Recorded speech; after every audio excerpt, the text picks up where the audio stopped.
Hey guys, my name is Chelsea Bailey and I am a student at the University of Southern Queensland studying a Bachelor of Nursing. This is my presentation on the professional nursing requirements towards effective communication with regards to the grief and loss framework. The audience for this presentation is first year university nursing students.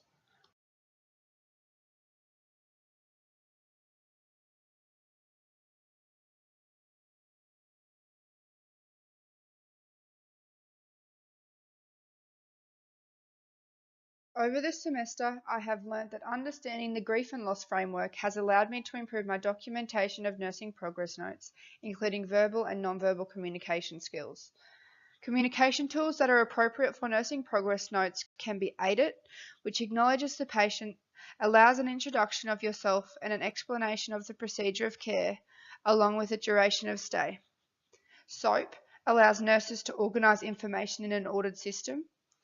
According to the Royal Children's Hospital Melbourne, nursing documentation is essential for good clinical communication and allows an accurate reflection of assessments, dramatic changes in condition, and care provided to the patient. Understanding and applying each of these frameworks can produce improved clinical outcomes. In the following slide, I will present effective communication within the nursing progress note.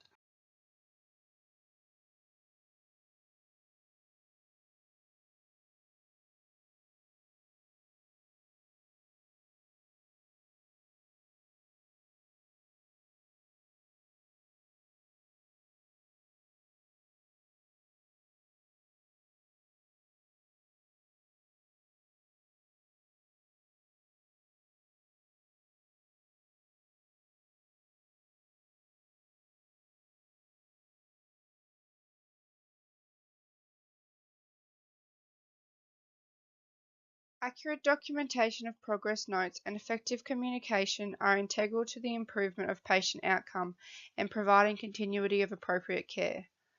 On this slide, I will highlight the effective verbal and nonverbal communication within this scenario on the written progress note. The effective written communication has been demonstrated by adding the date and time of admission to the note. This is a legal requirement of written progress notes. Placing a sticker for the patient's name and information, allowing the reader to learn about the patient, their name and date of birth. The author has written her name and position and signed next to them. This allows the reader to know who is responsible for the work. Natasha has added a line through, which is significant as it allows for others to add extra information after this note has been documented. A subject has been recorded and is in quotation marks showing that this has come directly from the patient. The subjective information has been kept at the beginning of the nursing progress note. The SOAP tool has been applied here as the reader can gain information about the patient's situation when admitted. Accurate documentation of observations has been included in this assessment and allows other staff to go back and reflect if observations change. Subjective information has been shown where the nurse has written how the patient is feeling, concerns, and point of view.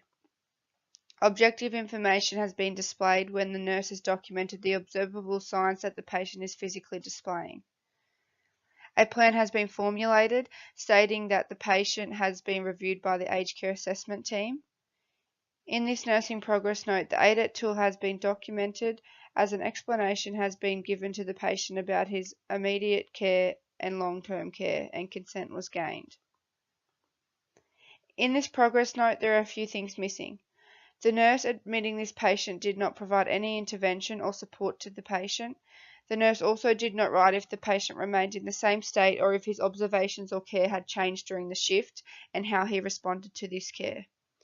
Additionally, after the nurse has written that the patient has been assessed by the aged care assessment team, there was no update written on his further care or outcome of the assessment. Some nonverbal communication factors that have been displayed are giving the patient privacy and supplying the patient with food and fluids. This displays an understanding of patient-centered care. Additionally, letting the patient use the phone to call his family has displayed family-centered care. The above factors are accepted as effective communication within the nursing practice and written nursing progress notes. This allows for improved patient and clinical outcomes.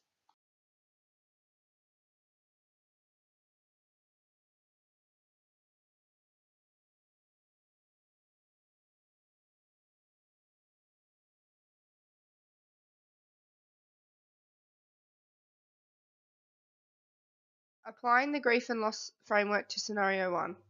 As nurses working in a culturally diverse healthcare system, we need to be respectful towards cultural differences, values, and beliefs. In scenario 1, the loss the Aboriginal men experience can be considered a crisis.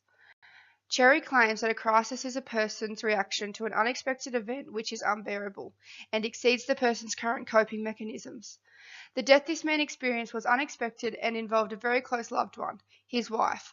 When the patient's family arrived, as a nurse, I would provide as much privacy and support as I could, allowing them to grieve. Using the AIDAT communication tool would allow me to get a better picture of the situation. I would first introduce myself and ask the patient if he was comfortable with me looking after him and taking care of his nursing needs. I would ask the patient this as he may feel uncomfortable with me looking after him as I am a female and much younger than him. If the patient is worried about me caring for him, I would ask if he would like his primary carer to be a male nurse and, if possible, of the Indigenous background. Grief and loss continues to remain at heart for Indigenous Australians. Loss in the Aboriginal community has led to mental health issues and decreases in well-being. As nurses, we need to be aware of these implications and risks grief and loss can have on various cultures and their way of dealing with things. This man may also experience denial, as it is a defense against the brutal reality. It often blunts the impact of the loss and blocks the overwhelming feelings. As people, we experience this denial of loss of a close one, as we recognize that they have passed, but we are unable to grasp the ramifications of the unwelcome and severe reality. If the patient and his family consented me caring for him, I would provide him with a care plan which involved a room to himself so he and his family could have privacy and grief without any interruptions. Using nursing communication tools and the grief and loss framework has allowed me to improve the accuracy of my nursing documentation and progress notes. Nursing is a difficult pathway as it is always evolving at a rapid pace. Nursing communication tools improve accuracy of documentation progress notes and gives patients reassurance of care plans. The grief and loss framework can be complex and involve many elements depending on the patient's culture and beliefs, but this has aided my development of care for patients of many cultures and has given me insight on the many beliefs out there other than my own. Understanding these concepts promotes my development of skills and overall improves my nursing documentation of progress notes.